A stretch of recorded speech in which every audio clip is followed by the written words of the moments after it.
Happy Halloween and welcome to Gimcrack Video. Hey, you got anything scary that we can watch? Oh, yes. Have you looked in the bargain bin?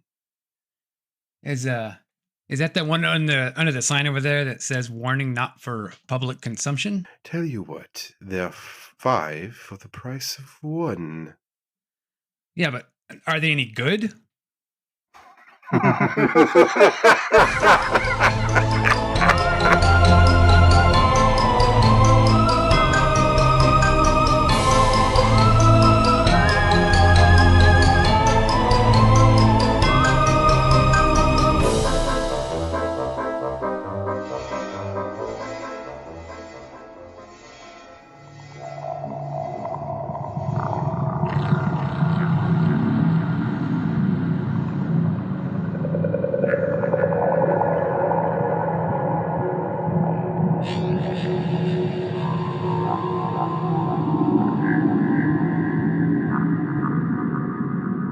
So, so you're just not going to talk to me? Like, are you still mad? Just oh, I'm not happy. That's for sure. I mean, it's been a week. I feel like you're blowing it out of proportion. Patrick, you turned me into a fucking zombie. Yeah, well, you chained me in a corner for a week, and I didn't give you shit for it. I think you should get over it.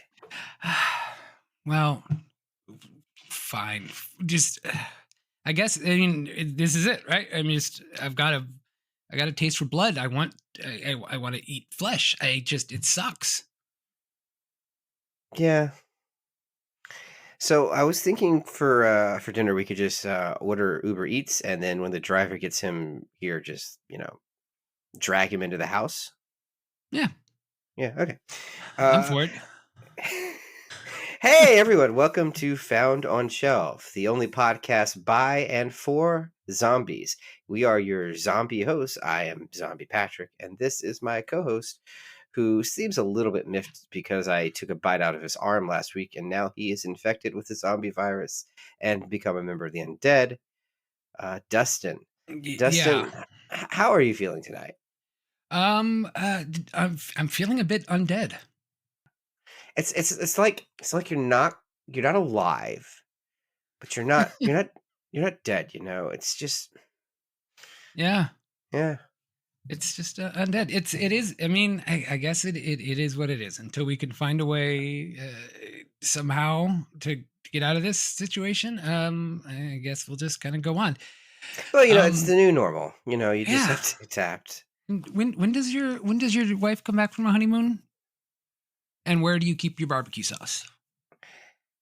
You know what? Unrelated, completely unrelated. Two We, different we, we, things. we have the Uber Eats. We'll be fine. There's no reason to go down that road. Okay, all right. Well, we'll see what happens. Well, Patrick, I decided since we're both kind of in this situation right now, I would put on a documentary. It was made in 1989. It's a little older documentary called Redneck Zombies. Hmm. Now, listen. You're a zombie now, and you can talk about that. But of the two of us, I think I'm the only one who comes from rednecks, and I feel a little targeted right now. Gotta be honest with you. Well, it's thanks to you I'm in my current conditions, so this is what you get to watch. Let's start with that again. Are you gonna hold that over me for like Yes, ever? God ever. damn And you know what? We're undead, so it will be forever, Patrick. They're not even gonna let me on the airplane. I can't fly back home like this. it. Yeah, but like, if we ate everyone on board, Zombie Airlines?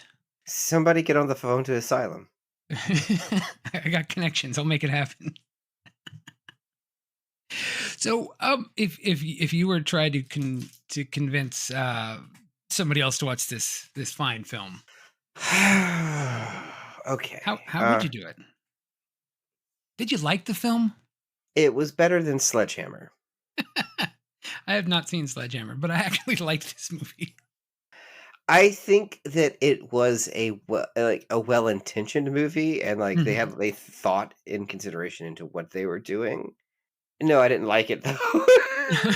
I didn't hate it, but there are parts I wanted to like. Yeah. I'll say this. I'll say this. They really, really like Sam Raimi. Yeah, and they admit it so much in the they talk about that, how they do a lot of stuff that was Raimi-esque and just kind of you know, did it in an homage to him and as an homage to Texas Chainsaw Massacre and some of these other movies. So they are clearly admitting it, and I mean they shot it on their own. I mean, you could tell there was a lot of a lot of scenes that would kind of cross through time and space right next to each other. So you know, Yeah, well, it's SOV. It's one yeah, of the better SOV movies I've seen.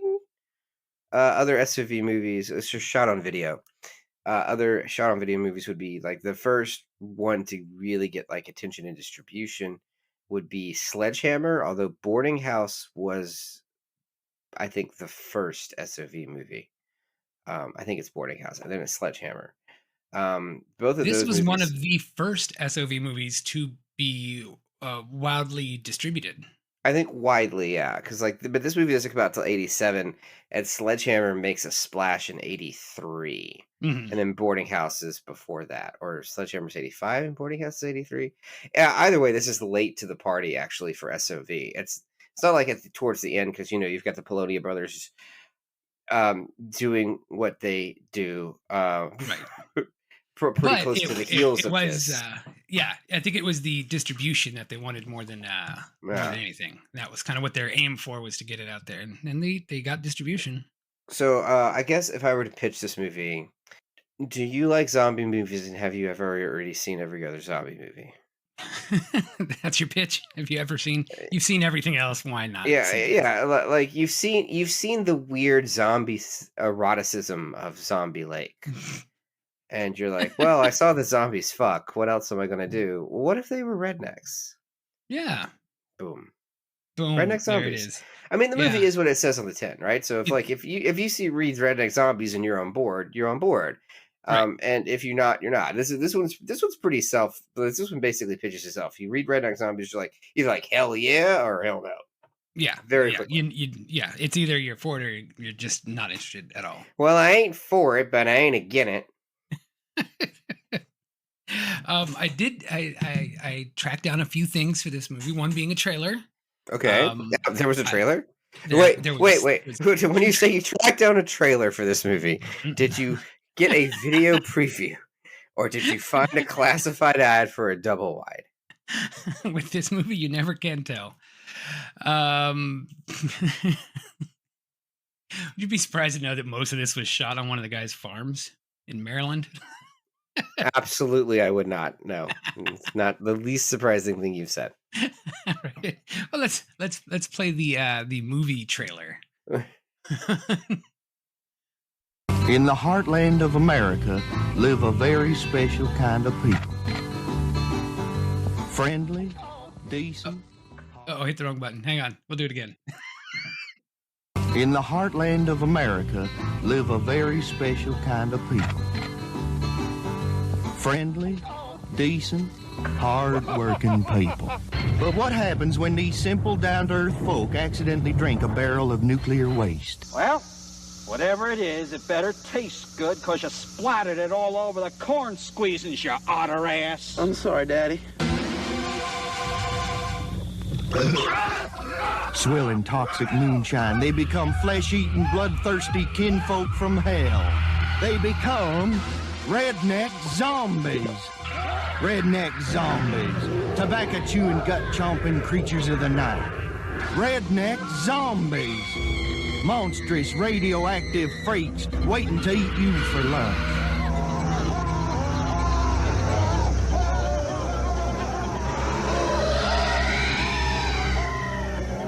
Alone and lost in the backwoods of Maryland, 7 city slickers will encounter a nightmare world of the hillbilly undead.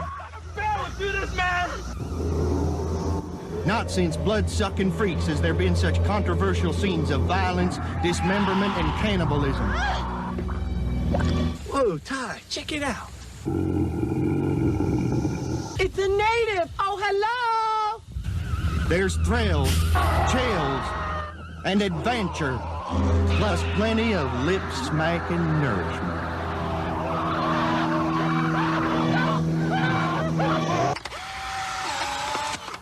We dare you to keep your eyes open during the last harrowing half hour. It makes Dawn of the Dead look like Mary Poppins. Redneck Zombies is another provocative anti-nuclear parable from the trauma team. Filmed in gorgeous entrail vision, it's for rock and roll horror freaks of all ages. Oh, shit! Did you treat this weed? Sally! For spilled guts, laughs, and suspense, it's Redneck Zombies. A splatter film classic so gruesome that half the trauma team staff checked themselves into Bellevue. Redneck Zombies. A down-home good time you'll never forget. Warning, repeated viewings of Redneck Zombies has been shown to cause insane laughter in laboratory animals. Is it over? It was only like 3 minutes long, that's all. Are we safe? We really had to sell these things back then, Well, so... I'll say this. It's not as bad as Blood-Sucking Freaks, no matter what they say. Blood-Sucking Freaks goes places. I have not watched Blood-Sucking Freaks. So Blood-Sucking Freaks is... It really feels more like fetish content than a horror movie. All right. One of those. I mean, I don't have anything else to add to that. It's just like a lot of sexual violence and drinking brains out of people's heads. This movie's less extreme than that. Yeah. And a big part of this movie was that they had like zero budget, and they knew they had zero budget. So instead of trying to look like they were pretending that they had a budget, they were just like, we've got no friggin' budget. Let's just make a movie. So some of the effects look silly. Some of the mistakes were put in there intentionally, such as boom mics being in shots and stuff like that. Some of that was actually like done on purpose just to make it look cheesier. Yeah, that's really hard to get right. Yeah, and I think they did it because I thought I was like, they fucked up and left the boom mic in a shot, but apparently at least they say they meant to. There's a lot of stuff that I'm not sure if I can take serious with these guys. Well, it's kind of like The Room, right? It's like, oh yeah, it was always supposed to be a comedy. Yeah. And yeah, sure, Tommy. Yeah, we meant to leave that boom mic in the shot. It was kind of like a Zucker Brothers type parody, right? It's like Airplane. Yeah, that was what we meant to do the whole time. Mm-hmm. That's actually not what they sound like, but it works for the bit. They'd appreciate it. Did you? Oh, so you watched this on Prime at first. So the version that I have, I don't think the Prime one has the intro with Lloyd Kaufman. I did watch that. Okay, so you did watch one of the weirder intros they've cultural done. corner. Yeah. I don't think I've ever seen anyone fillet a camera before. Personally, I think Lloyd should have done it, but I'm sure he probably has quite a few times. But yeah, that was an intro. Saying the dude's from Iran, he's like, I'm from Maryland. Mm-hmm. It was just Lloyd Kaufman does that with a lot of the videos. He does his little intros, which are pretty much all similar to that. Good stuff. And yeah, and then the chick comes out and says how it was one of the first shot on video films that was had a worldwide distribution. I think that was what it was. That is where we're at. We are now at the beginning of the movie. You say that like we're gonna go with like a painstaking scene by scene linear digression of Redneck Zombies. We are not doing that. Oh yes, we are. I'm not gonna sit here and dissect it as viciously as I did Mansquito, but Shut up, you little zombie slut. I saved that one from last week. there's like 3 different movies going on. There's the ace. The idea here is a barrel of radioactive goo is going to turn people into zombies. It gets lost off the back It's of chemical military warfare, toxic waste is what it is. right, and this is a riff on Return of the Living Dead from 1982, 1983. There's a lot of riffs. Yeah, so this particular one is Return of the Living Dead, because that movie, Night of the Living Dead, was like a movie that was inspired by real events, and the toxin that did that to that town has just been sitting in this morgue, unbeknownst to everyone, and gets like released in Return of the Living Dead. Have you seen that one?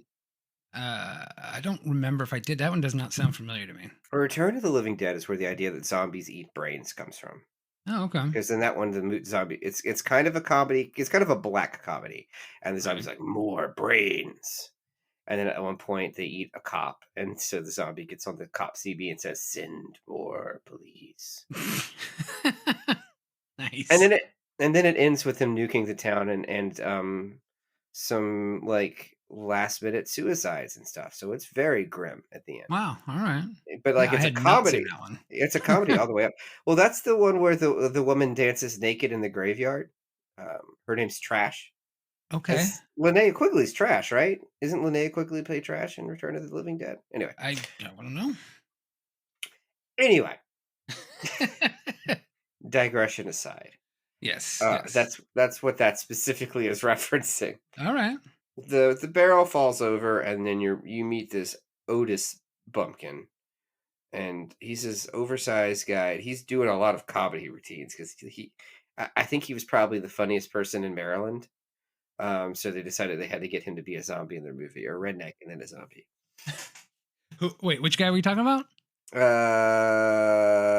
don't know his name. He was the fat one. Ferd. The character name was Ferd, not Fred. Ferd. There's a prequel about him owning land called Ferd Gully. Oh, he was a real funny guy. And so he it's his land, so he takes the barrel and chases the military off, and then a clan of other quote unquote rednecks, but really they're hillbillies. Specifically, they're riffing on the Beverly Hillbillies.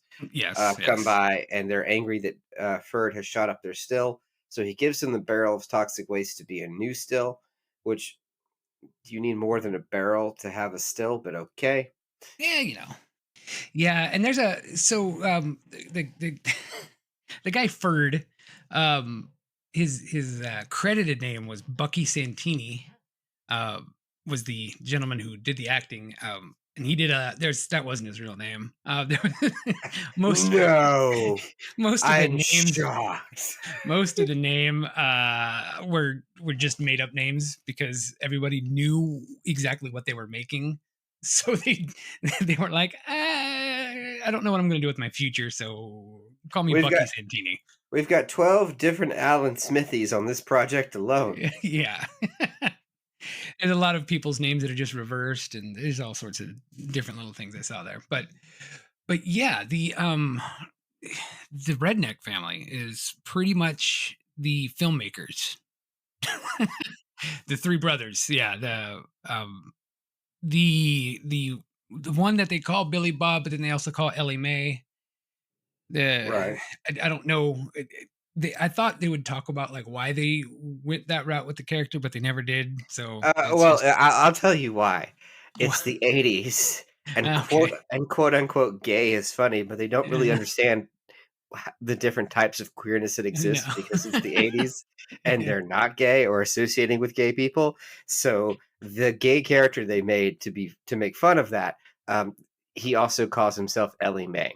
Yeah, and then seems to have some some jokes from transness and some jokes from queerness, but like it's just a hodgepodge. Yeah. Because they don't know what they know they want to make fun of something, but they don't really know what they're making fun of. Right. So that's their bet. That was a director, by the way. Of course.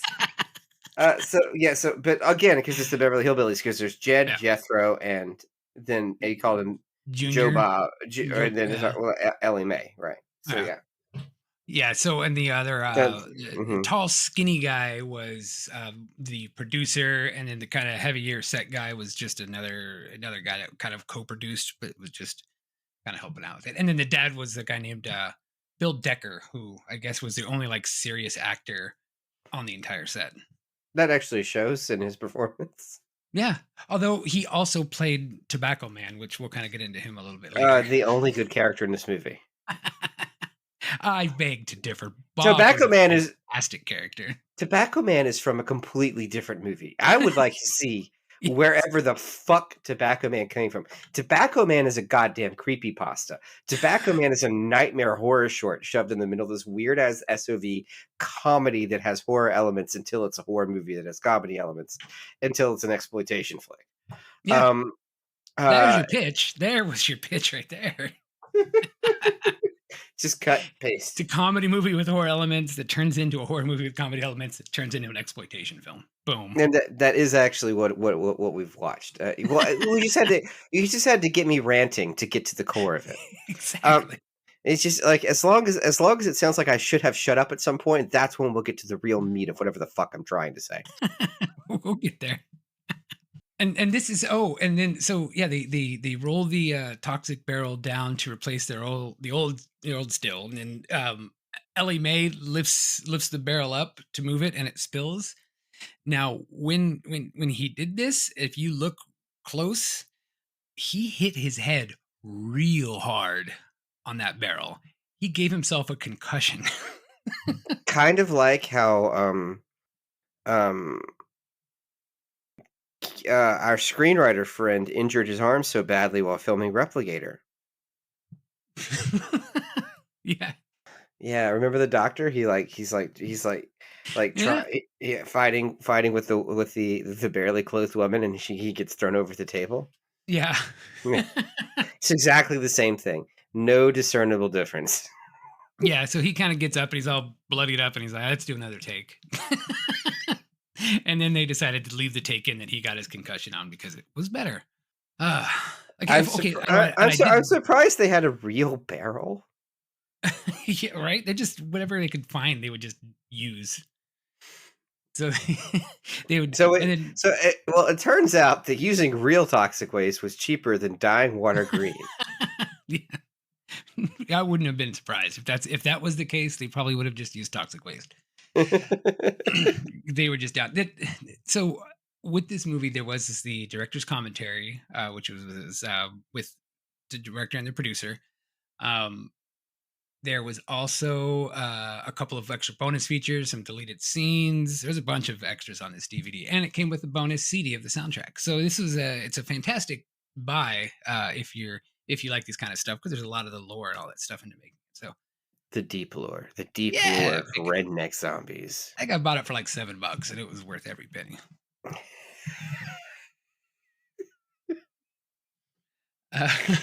I've spent way more on way worse shit.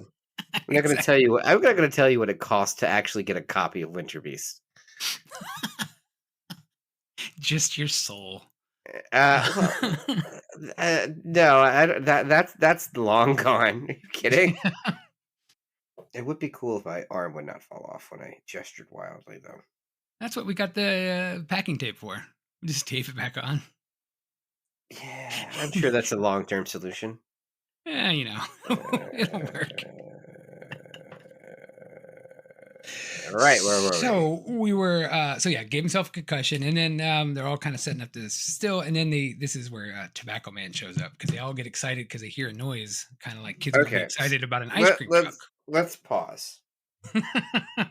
Up until this moment, the movie has been a very strange and very shaky comedy. Yeah. And now at this moment, it hits a point of true surrealism. Yeah. They hear a noise and they start acting as if, as again, like like kids in hearing the ice cream man, and they say it's the tobacco man. The noise they hear is not music. No. It is donging a lead pipe against something metal, Yeah. arrhythmically at weird intervals. They excitedly get their money from their father to go and pocket money to go buy tobacco from the tobacco man. The tobacco man is in a beat up truck in the middle of the field. The tobacco man is wearing the sack on his head from Friday the 13th, part 2. Yes, that's exactly what I was catching as well. He has a deformed eye, though, which I assume is because it's tumorous inside there. He speaks in an altered voice and he has the demeanor of like, this is like a David Lynch character. Yeah, I can see that. From like Eraserhead, though. There's no lucidity to the scene. It's defined as well as a David Lynch character sometimes. Yeah. It's just So him. Yeah. Yeah, so he's there and he talks to them and he jostles them. I'll get you your tobacco. You want this? You want that? I've got this newfangled thing. Yeah. And like, well, we just want dip. And then he goes on this thing about how the tobacco is going to destroy them, and it's going to like rot their teeth out, and a doctor's going to cut all of their face away. And then he talks about how dark days are coming and prophesies about the coming zombie, and then she's like, okay boys, go out and play, all in an increasingly more dramatic voice, all like demon dark voice altered. Do you have like a clip of this? I did not get a clip of him. Come on. I should have gotten a clip of him. Yes. If there was anything in this movie, this particular thing is the shining jewel of this film, because it's like this weird creepypasta David Lynch bullshit in the middle of everything else. It's unrelated to anything. And it does show up again right at the very end. Again, unrelated to fucking anything. Right. The tobacco man is the devil, and like in a very visceral way. Like not metaphorically, like he is that character of like utter darkness, an unknowing alien force of evil, but like true malice, and enjoys it, but exists and is eternal. And we don't get any more of that. And I'm so disappointed. I would rather have watched the Tobacco Man movie. I would love the Tobacco Man movie. Well, and that's kind of what they were going for, was that they wanted to create this character that people be like expecting more from, and then just nothing ever happens, and it's never there. Like, I understand the subversive notion of that, but like they struck gold with this specific thing. They really should. They have been talking about a sequel, so you never know. It was so evocative. I'm so disappointed. you just want Tobacco Man. The Tobacco Man. Yeah, that would be a good movie. Is that how you? Man. Don't think it. Don't say it. The Tobacco Man. Dark days are coming. he was great. Yeah, So, well, that in alone is a trailer bite right there. Dark days are coming. Yeah.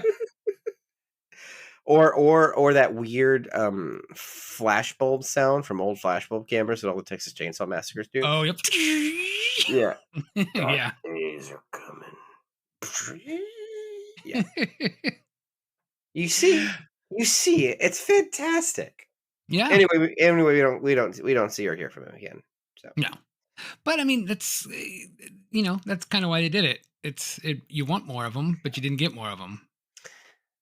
I don't know if the subversion is successful in this instance. Yeah, didn't. I was not saying it is or it isn't, but that's their intention. Yeah, the basic crux of the movie is they pour radioactive fluid into their existing batch of moonshine, and then distribute it amongst the town, and everyone who drinks the moonshine becomes a zombie.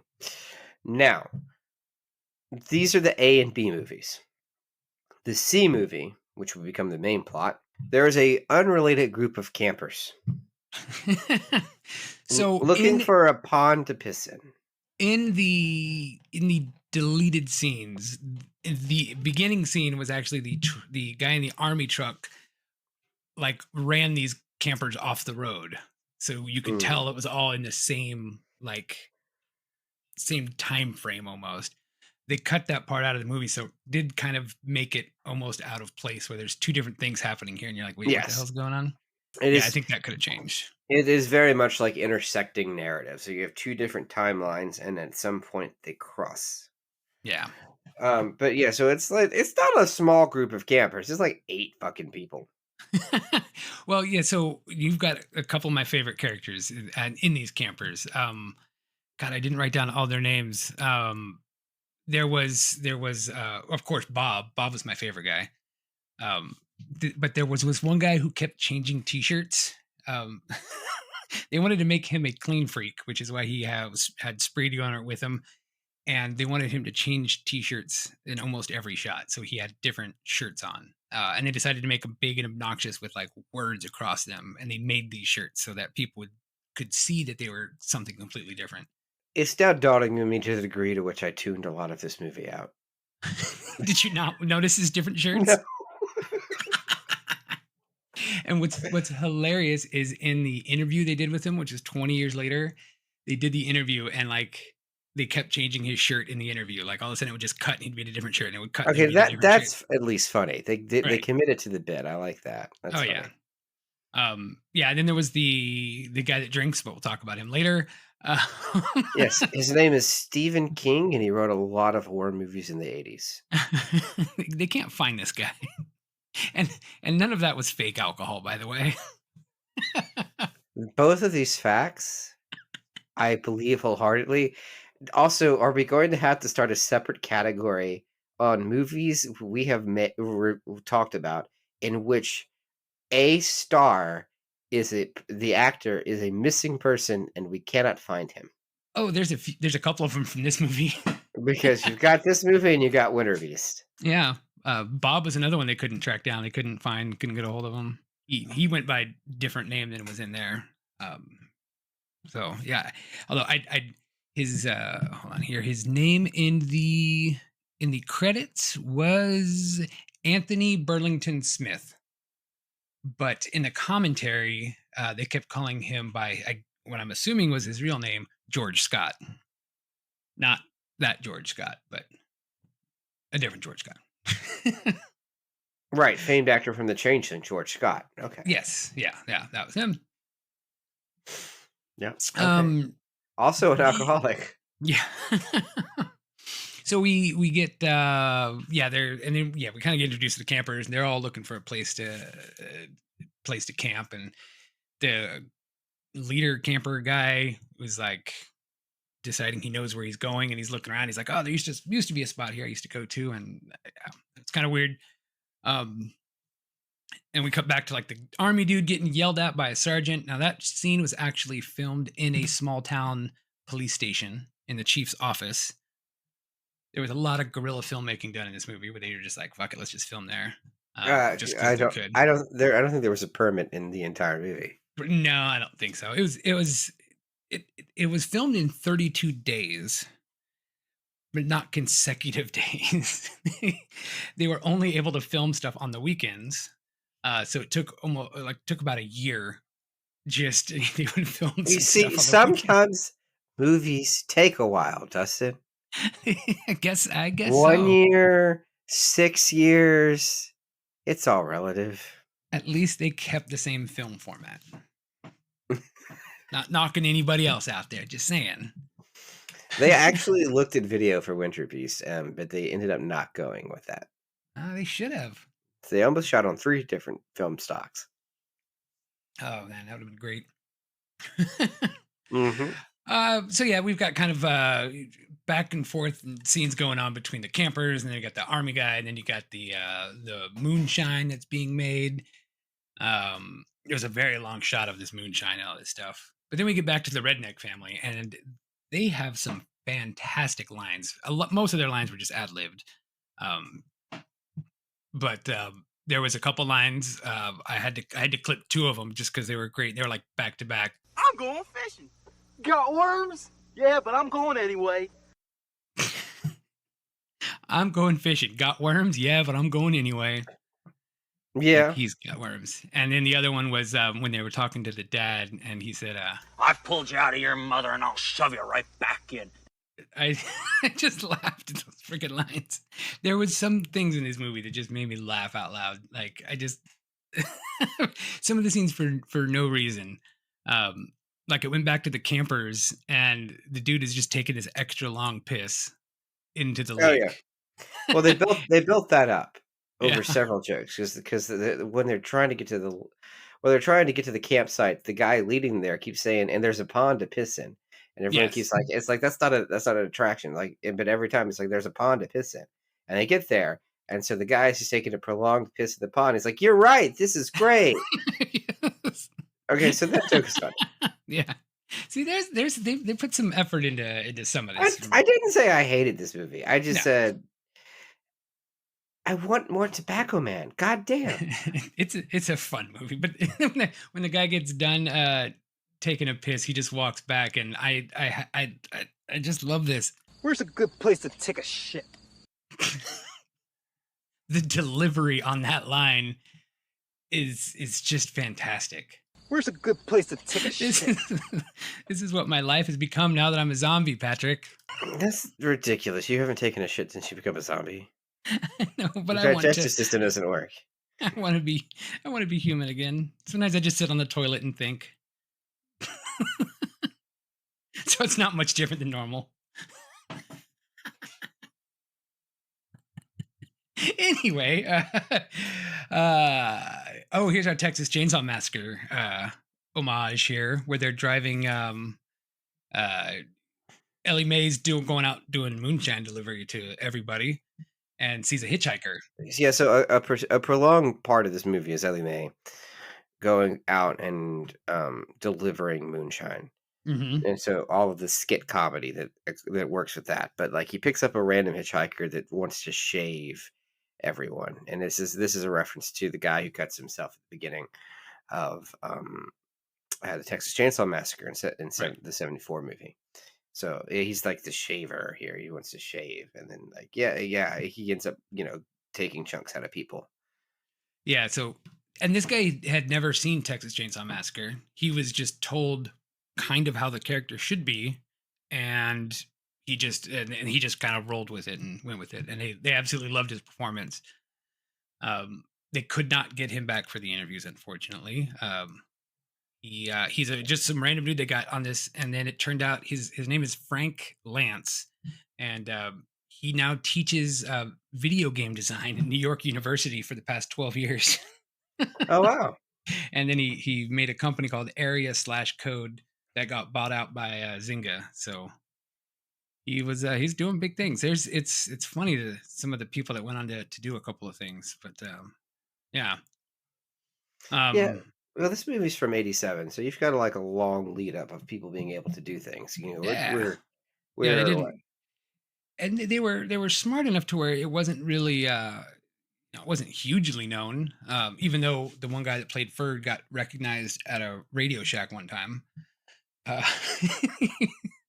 He told stories about that. It's like, yeah, the guys were like, "So guy over there, who's that guy over there?" Like, "Hey, were you in Redneck Zombies?" And he's like, "Yeah, how'd you know?" And he's like, "I knew it was him." Amazing. So they get this. Then you get this scene of like, it's like kind of a shot back and forth of the campers starting to smoke weed, and then the rednecks minus Ellie Mae drinking the poisoned alcohol. So we're kind of going like back and forth and showing the different stuff, which is kind of a cool little juxtaposition shot that they're working with there. And yeah, so this is enter the zombification. Yeah, and Ellie Mae goes out and delivers some more stuff. This was a weird scene because you got these hillbillies sitting there watching TV, and it's just a topless female rubbing oil on her boobs. Okay, yeah, but let's talk about what they're actually watching. They're quote unquote watching TV, but they didn't know how to film the TV. So Yeah. what they have is they filmed the TV in the off position. They have film of a woman rubbing oil on her breasts, and what they have done is they have superimposed it over the TV, the screen area of the television, to make it try to look like the TV is on, but you can see the bad cutout job that they have done, and that I just wanted to take the time to point that out. Yeah, they're working with no budget, so I guess you got to do what you got to do. And there's no, not the digital manipulation like we have today. That would have No, been you much can't easier just to do. you can't just corner pin No. the footage into into the screen, and sync it up, and you're good to go. Um, Dad, I'm just here to point out what sucks. Yeah. Like an asshole. Yeah. Well, I could point out that the woman on the TV screen, they were promised by a friend. He said, "Hey, I've got a girl that's willing to do this shot," because they needed a topless woman in the show because it was the 80s, and they're like, "We're going to make this gory, stupid, silly film, and we got to have at least one scene of gratuitous nudity. So let's just do this." So they had a friend, and he's like, "Oh yeah, I got a girl that could do it, and oh, she'll be great. She's got these big, huge boobs, and it'll be fantastic. And she'll be over there to go do this set." And she showed up, and they were like, she had really small boobs. I don't know if their friend was just fucking with him or what, but they were a little small, but they didn't want to be rude and say, "No, we wanted big boobs in this scene."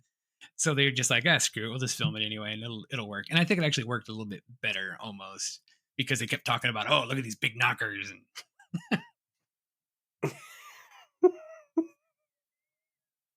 it was just kind of funny that Jesus. Ferd probably had bigger boobs.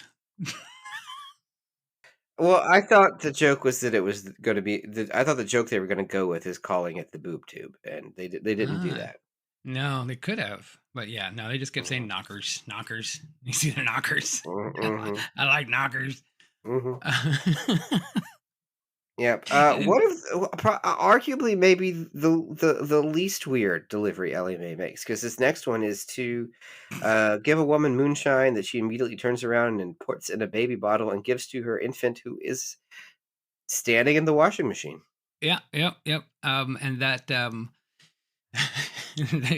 the lady was one of the producer's mothers, and that was filmed in his basement. And the baby in the washing machine was the director's son. So, Oof. yeah. Who was actually interviewed for the commentary as well. He would have been 30. He was like, they told me I cried a lot, and yeah. But I would have cried a lot too if I was on set for Redneck Zombies. It kind of reminded me of like the Mountain Dew mouth that they talk about, where all like these Appalachian people will just like feed their kids Mountain Dew in baby bottles. I don't know how widespread that is. I don't know. I don't know anyone from Appalachia, so. But yeah, if you look into that, just do a Google search for Mountain Dew mouth. It's a pleasant image search to find. You know what? I think I'm good. Yeah, I think I'm good. So now that of course, obviously that the lady and the baby are now going to be zombified, but that kind of happens. A lot of the zombification happens off scene because they didn't have budgets to show everybody as it. But I gotta say, they did a decent job with the special effects when they could. Like the next scene, the campers head off to the woods, and one of them gets attacked by a zombie. One of the ladies who wasn't like really a big character, but I thought they had pretty good special effects. Like as far as what they were using, they went to the store and just grabbed whatever they could. They had frozen chitlins, pork hens. Their actual makeup was good too. Yeah, when they got down to it, and they just started ripping some stuff apart. So. I thought that was well done for having no budget. They wanted to put their money where they could to make that part cool, but then they're like, we don't really have money for that, so let's just not worry about it too much. Like, and then one of the campers runs off, and Ferd ends up grabbing her, and he's doing these weird. First of all, he's looking at corn, which was kind of weird, and then he's like, basically, he's almost trying to rape her. He's like trying to get her to take her clothes off, and I'll get on top of you. Yeah, it's a little uncomfortable for sure. But then zombie Jethro shows up, and Ferd just hands her over and takes off running. Mhm. And the zombie just tears her apart. If you look closely during the scene, you'll see the special effects guy in the bottom left corner feeding the blood tubes up. And they're just like, ah, fuck it, we'll leave it in there. Like, why not? I missed it the first 2 times. When I listened to the commentary, I was like, oh my God, yeah, there is one there. Oh my God. How many times did you watch this movie, Dustin? 3. Okay. This is gonna be our Winter Beast moment. Like, how many times did you sit through this? Well, usually when I do these movies, I watch them 2 or 3 times just to get the notes, get the clips, get the everything. It's Well, I don't know. It depends on the movie because, like, a lot of the ones I pick are ones that I've just seen 3 or 4 times already. Anyway, I don't know when the next time I'll be able to sit through the Funky Forest is though. That was much more boring than I remember. had a couple of cool scenes. Yeah, that's the problem. Is you remember Yeah. the cool scenes and you forget that the movie is 3 hours. God, there was this one movie I forget what it's called, like Nowhere or something like that. I remember watching it. It was this really like intense, bizarre scene of a guy with a can of tomato soup, just like beating the shit out of somebody with the can of tomato soup. But it was like a view of Voyage of the Rock Aliens. No, it wasn't Voyage of the Rock Aliens. Jesus Christ. And it was just this shot, and he looked so like maniacal, like just this blood splattering on his face, and I was like, oh shit, this movie's wild, like I gotta watch this. So I had a bunch of friends and I was like, yeah, you guys gotta watch this movie. And like, this is like high school time, so I was like, yeah, let's all go watch this movie. It's fucking nuts. All I saw was the one scene, so we go to watch it, and it's like it's pretty much like a gay drama. Is it really? And I was like, amazing. And I'm sitting there like, you guys gotta watch this. It's awesome. And then it puts on, I'm like, okay, I only saw that one scene with the tomato sauce. I didn't know what the rest of this movie was about. I'll have to find it again sometime and actually watch it. But it was there's a gay drama movie that's basically like The Room but gay. And I almost suggested it this year for Pride, but then I forgot where our recording schedule was. Oh, all right. Well, there's always next time. I want to say it was called Nowhere. Something. It's weird how things that I can't remember at all, and then there's this weird little things that just stick out in my mind, like, oh Let's yeah, see. remember that? Nowhere, 1997. That sounds about right. In Los Angeles, a colorful assortment of bohemians try to make a sense of their intersecting lives. The moody, dark Smith, his bisexual girlfriend, her lesbian lover, and their shy, gay friend plan on attending the wildest party of the year, but they'll only make it if they can survive the drug trips, suicides, trysts, rapes, mutilations, and alien abductions that occur as one surreal day unfolds. Does that sound right? Sure. I don't think I ever watched the whole thing, but yeah, that's probably right. This is hour and 22 minutes. Anyway, back to our movie here. Again, Ferd runs out after saying, "I'll be dipped in hog snot." Perish the thought. He runs off and finds a dead body and is debating raping it. Ferd's got a problem. The movie has a problem, and the movie's problem is Ferd. Like, if you would excise all of the Ferd bits from this film, it wouldn't be as good. It's debatable. Let's say if you excise all of the Ferd wants to rape someone bits from this film, it would have found a broader audience. There you go. Yeah. And that's just facts. There is nothing to be gained from the way this movie ends. Well, there's a reason they had to. Well, not a reason they had to do it that way, but there's a reason they did it that way. So yeah, the campers wake up. They're looking around and they find they see a lower half of a body. It's fucking hilarious because there was a line in the script that they left in, even though they changed the actual scene. and originally it was just going to be her head was ripped off, and so the line was like, "What happened to her head?" But when they actually filmed it, the whole upper body was ripped off, and it was just like from the waist down. And then somebody was yelling, "What happened to her head?" It makes no sense because there's more than her gone.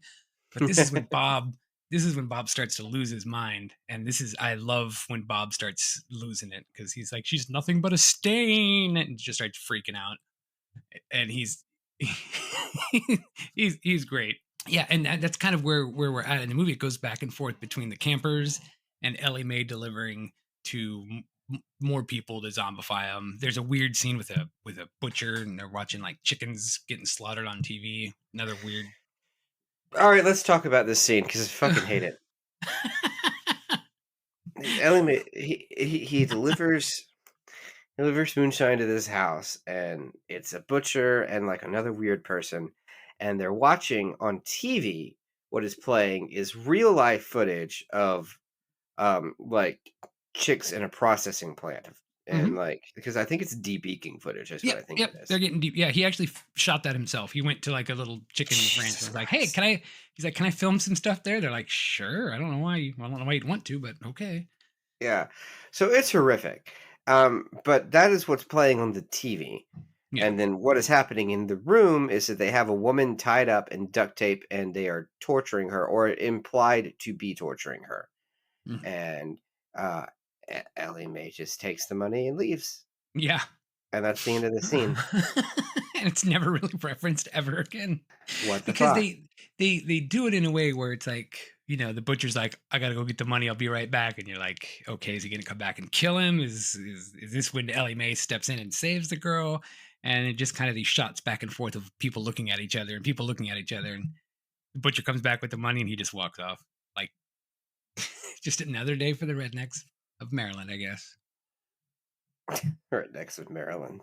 I never thought of Maryland as being rednecky, but is it? I wouldn't imagine it, but maybe it is. There's rural parts to every city or every. Well, yeah, there's definitely a rural population. I don't know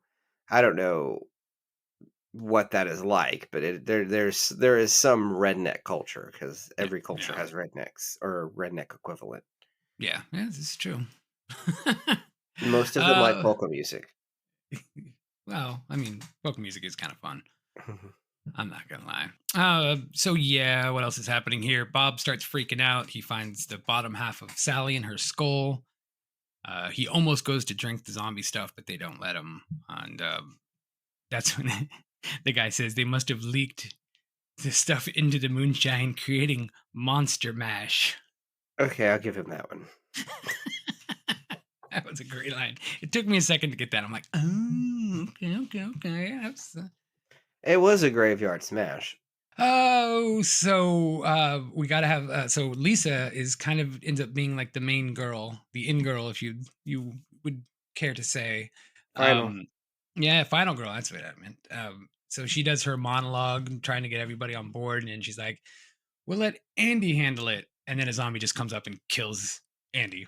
And it's you miss the shirt changing information, but in this scene, he's wearing a shirt that says like "same shit, different day," I think.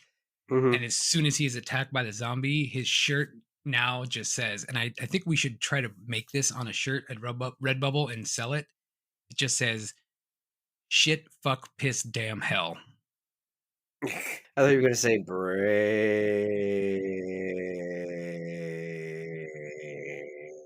Have you ever heard the Stacked by Pancakes song "Shit Fuck Damn It Damn It"? You just said a lot right there. I don't. It's a ska song called "Shit Fuck Damn It Damn It." Oh, okay. I'm always pitching ska. Stacked by Pancakes. I think stacked like pancakes. Stacked like pancakes. Meat cake sounds pretty good. Go for some meat cakes.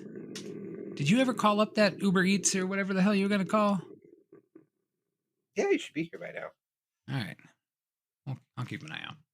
Anyway, let's see. There's so yeah, the zombie's killing. He's trying to rip Bob apart, and he goes and he takes his deodorant and just sprays it in his face because that's all he's got as far as a weapon goes. Because he's a neat freak that likes to be clean and all the time.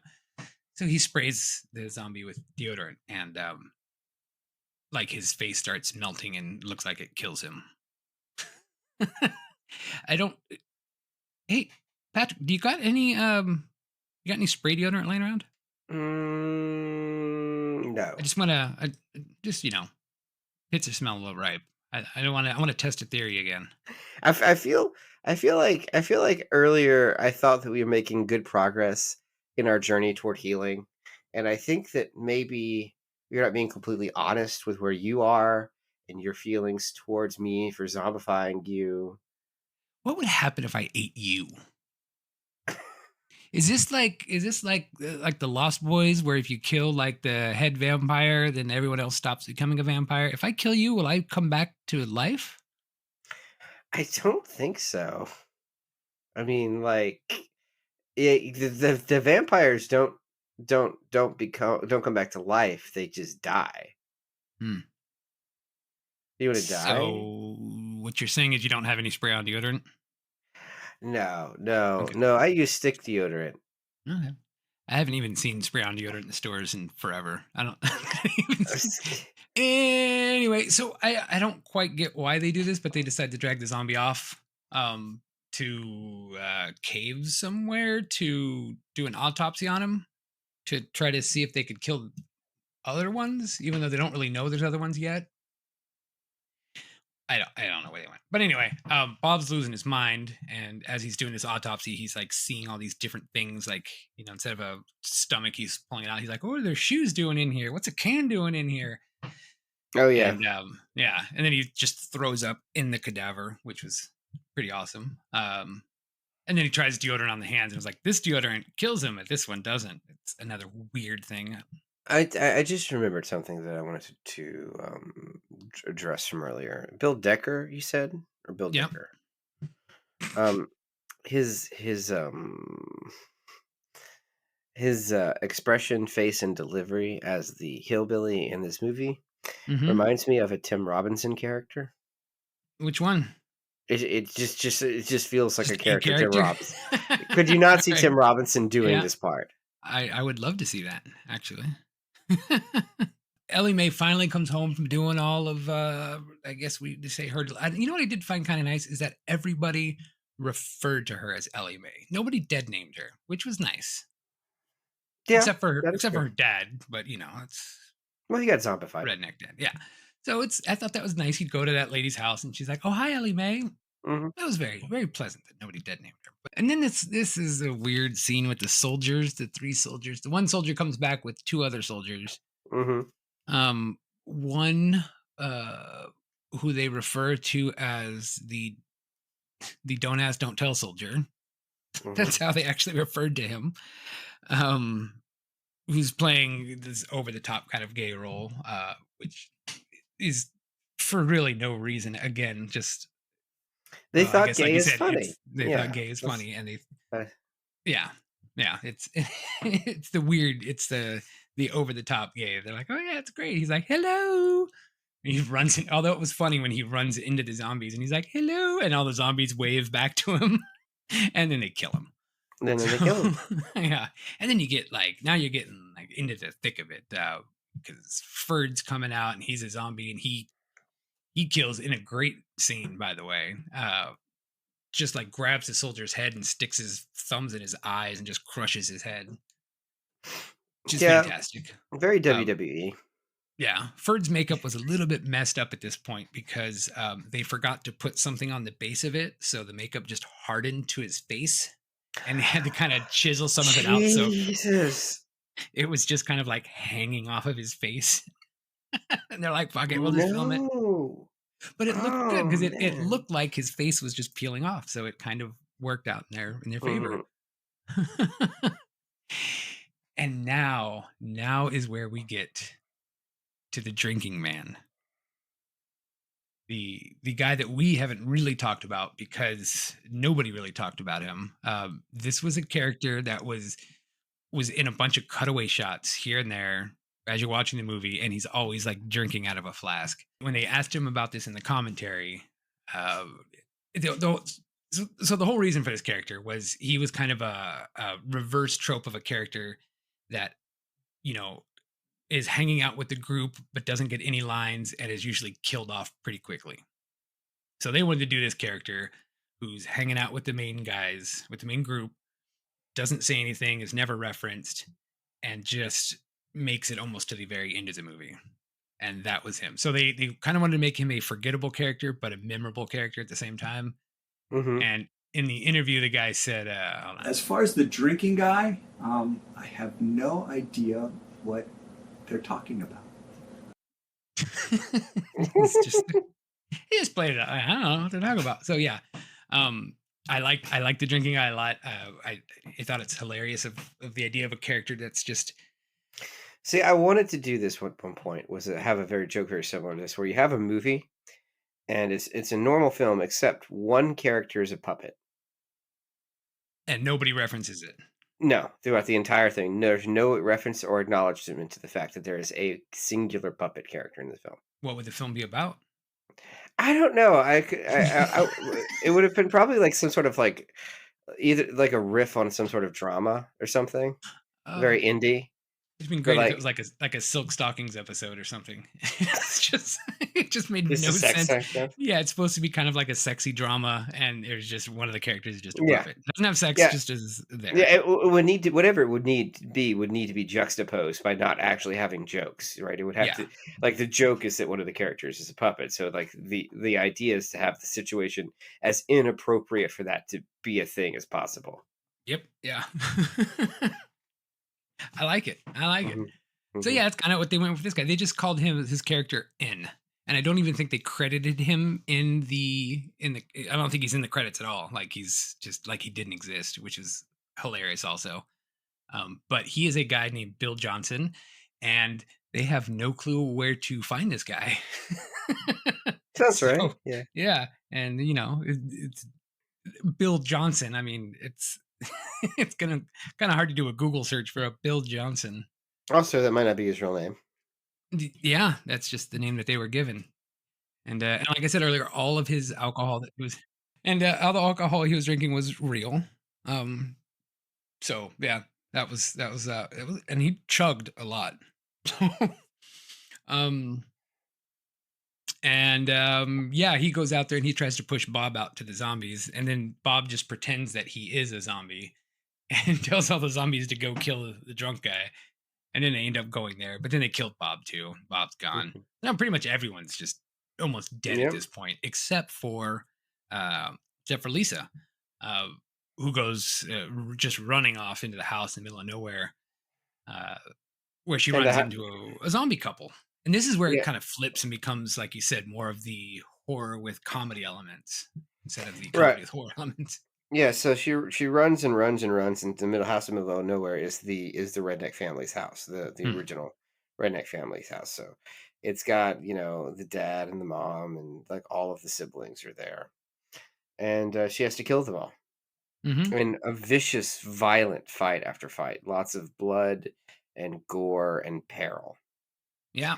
And she almost gets murdered like 3 times, and she ends up chopping people's heads off, blowing people's heads off. It's a lot going on in this scene. Yeah. Yeah. Which is, I mean, it's pretty intense. And the music is just wailing. Yeah. And there's great cutaway shots of zombies, various zombies in the town eating flesh as these fights are going on. And they even show the zombie baby eating some flesh, which is hilarious to me. Apparently it was just chicken or something, they said. Gross. It's almost even grosser when you think about this debeaking scene, or debeaking. Yeah. I'm 100% sober for this episode, and well, you know, we can't get intoxicated with the whole being dead thing. I keep trying, and it just doesn't stick. This does suck. Anyway, so this is another kind of uncomfortable scene where Lisa goes off. Pause. Okay. Shouldn't say kind of uncomfortable. Yeah. What we'll say is that if Trigger warning for sexual assault for like the next 5 to 6 minutes, because that's where we're going. The movie is over. Lisa has escaped the zombies and is in the middle of nowhere trying to get... Well, she's escaped the house full of zombies. She snuck away from the most of the rednecks. She's wandering in the wilderness trying to get to safety. The film is over. And then out of nowhere, Ferd the zombie grabs her, assaults her, and rapes her. Yeah. And then she kills Ferd with a corn cob in the eye. After she's been raped, she's able to find a corn cob and impale Ferd in the eye, and he dies. Yeah. Now, before we go to how this movie ends, I want to pause here and state in the commentary, the director said that because she uses a corn cob to kill the rapist after the rape is completed. It is turning misogyny on its head. It is an anti-misogynist piece because she gets to have revenge on her rapist. I would challenge the statement that this scene is doing something that isn't misogyny, because holy God. Well, so the movie was filmed in linear fashion. So it was like, the first scene was usually shot first, and it was really hard to go back and edit things later on. So they just filmed it kind of as they wanted it in order. Well, when they got kind of towards the end, when Lisa's kind of running around everywhere, she got pregnant in real life. There is a way they could have done this. So they decided to write that into the film. Okay. There are 50 billion ways they could have come up with having a pregnant actress, other than she gets impregnated via zombie rape in the last 5 minutes of the film. Well, yeah, but now we don't know, because there could be a sequel. Well, what happens if a zombie mates with a human? Okay, so like Zack Snyder wanted to answer this question, and wise studio executives didn't give him the funding to do that. And I feel like this is why. I mean, there could be. I don't know how you could have consensual. You cannot.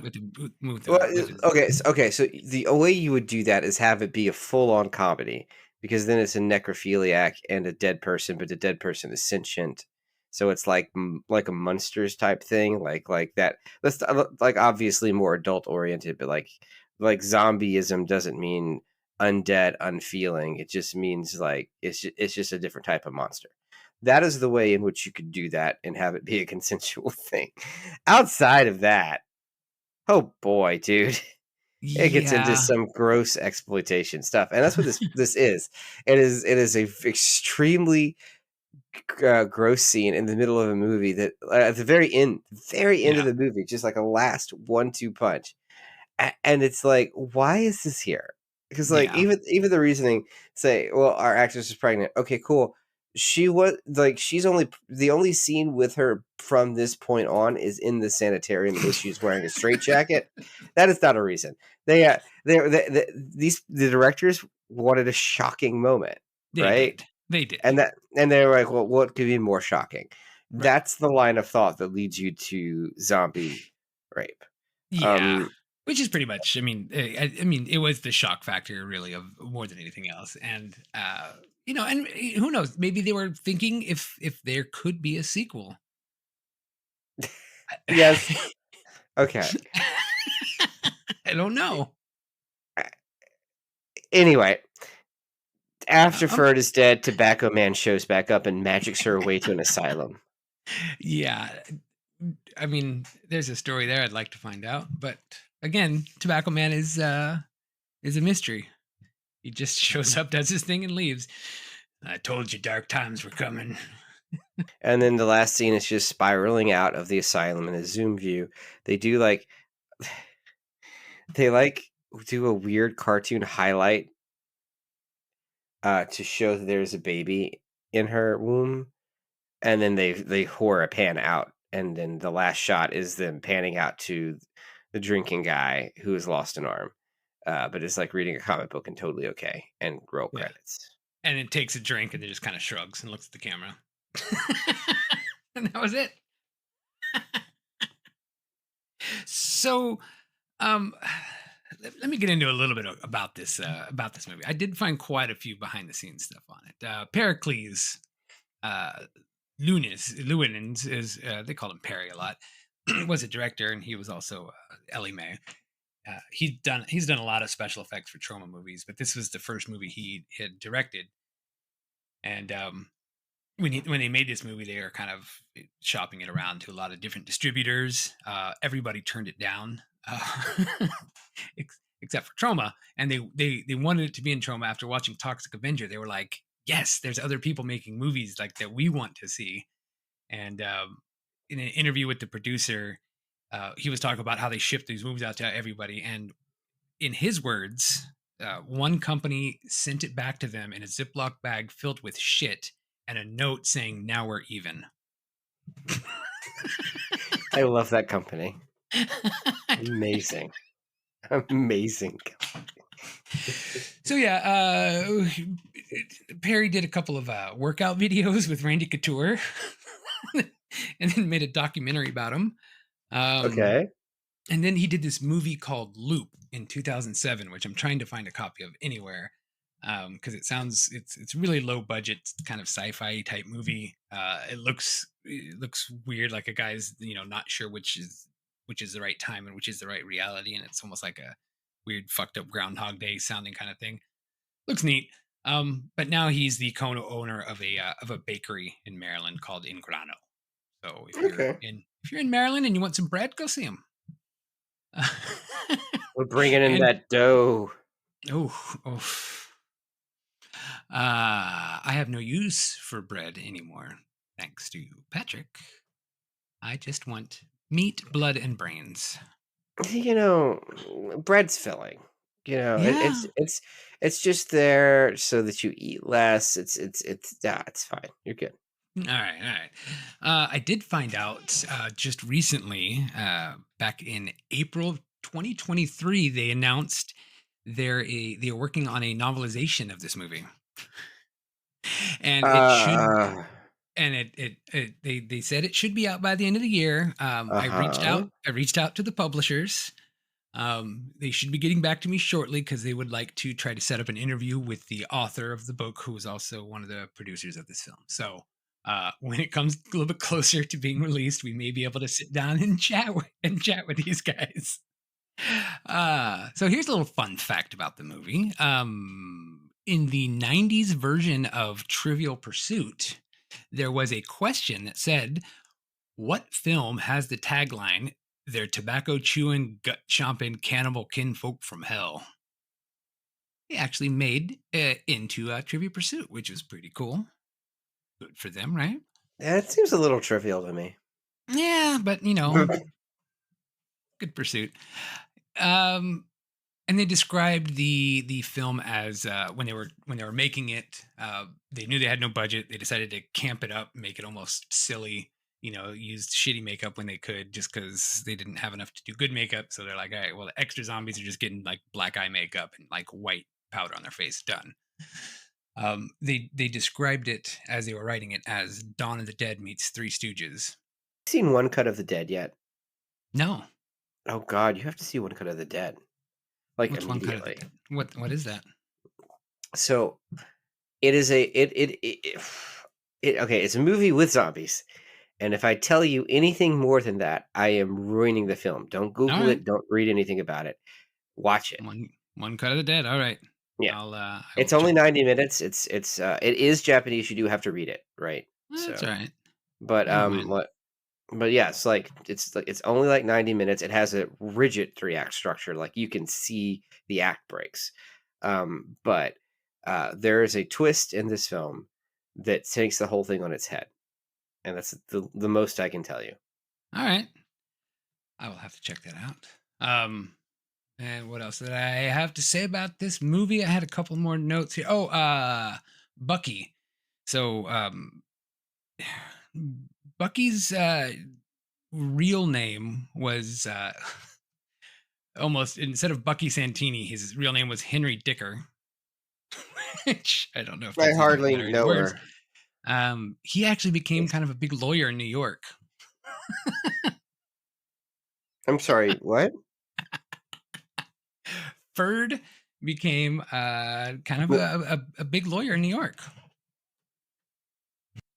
Yeah, dude lost a bunch of weight. He's a big New York City metropolitan. Good for him. Like serious. Like a lot of people are in these movies and nothing happens. So like, right. Good for him. Yeah, and it's probably good for him that he never went by his actual name in this. So Bucky Santini and Santini law firms. Yeah, that wouldn't have worked out so well. But yeah, so that was them. I don't think I have anything else on this.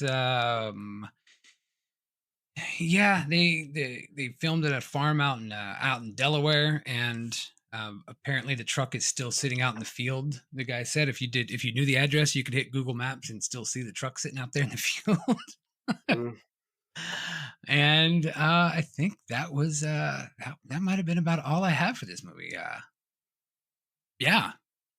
Okay. So there you go. There is. I forgot. I did save one clip, and this is kind of why I like this movie. This is what the producer had to say, and this is what I always say when we say what makes a bad movie good. And this is, I think this is the right clip. We'll find out. That's what made it worthwhile. We made a movie because we wanted to have fun making a movie, but we wanted to have fun watching a movie. We wanted to make a movie that we enjoyed, that other people would enjoy with us. So there you go. That's kind of what I look for in a movie. One that people enjoy making it, enjoyed watching it. There's heart in the movie. They all had a blast doing it. They couldn't believe that they got people to stick around as long as they did because they had to just film it over the weekends. There's a couple times where they couldn't get a sound guy in there, so they just propped a boom mic up on a on a rock. We're just like, well, let's just roll with this, and they just did it. And so, hats off to them. They did a fine job for shooting on videotape in the late '80s. Yeah. So, what did you think? Now, did I change your mind on that at all? It's okay. Yeah? I did not hate this movie. All right. I did not come at this movie half as hard as I've come at some of the movies this year. Better than the Nostril Picker. Of course. I mean, you would have to be trying to make a film more egregious than the Nostril Picker. I'll try to pick one. It will be the end of this podcast. You want to watch American Guinea Pig? No, I do not. I very purposely avoided that movie.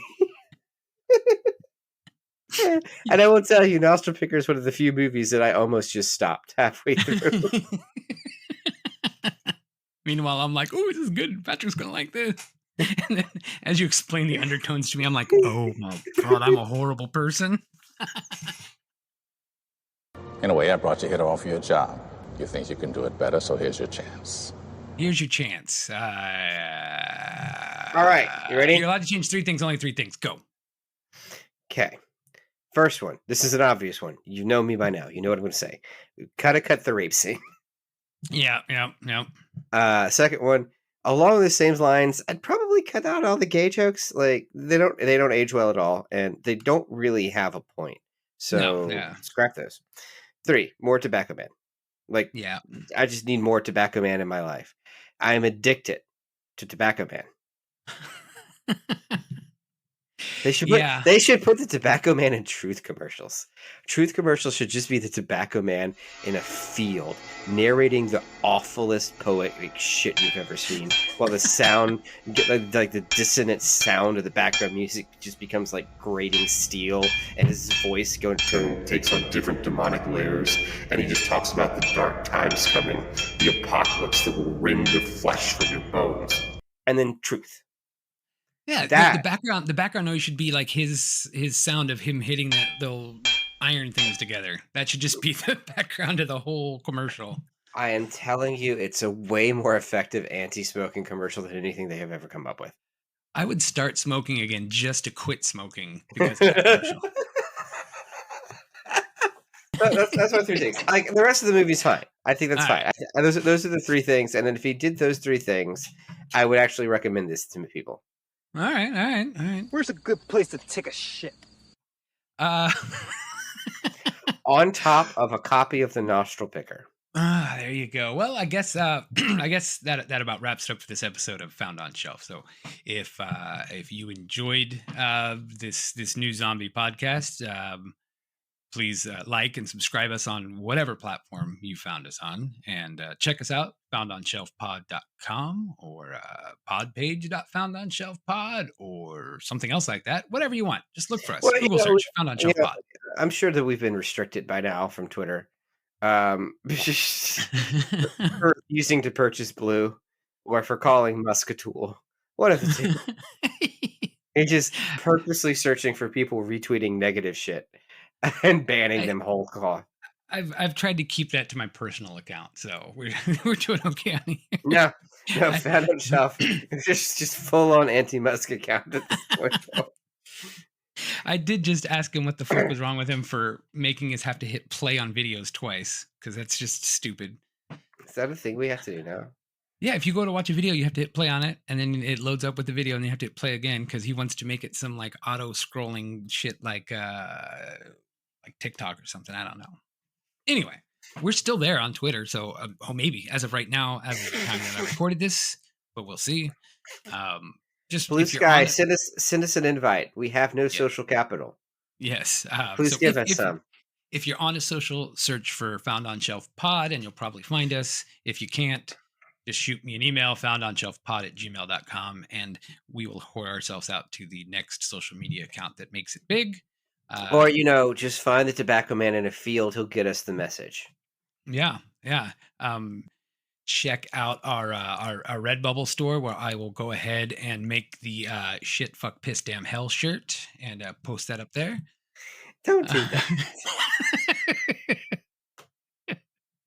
Come on. We could be more creative with a zombie shirt than shit, puss, damn, fuck, whatever. We're not George Carlin. But that would be great. Oh God. So yeah, you can let us know what you think of the show. Offer any suggestions of movies you'd like us to check out here in the future. And Patrick, I'd like to kind of end this with what was your favorite part of this movie? If you had to pick it all apart, what was your favorite kind of aspect or part or something? Clearly, Tobacco Man. Yes, Tobacco Man. You want more Tobacco Man?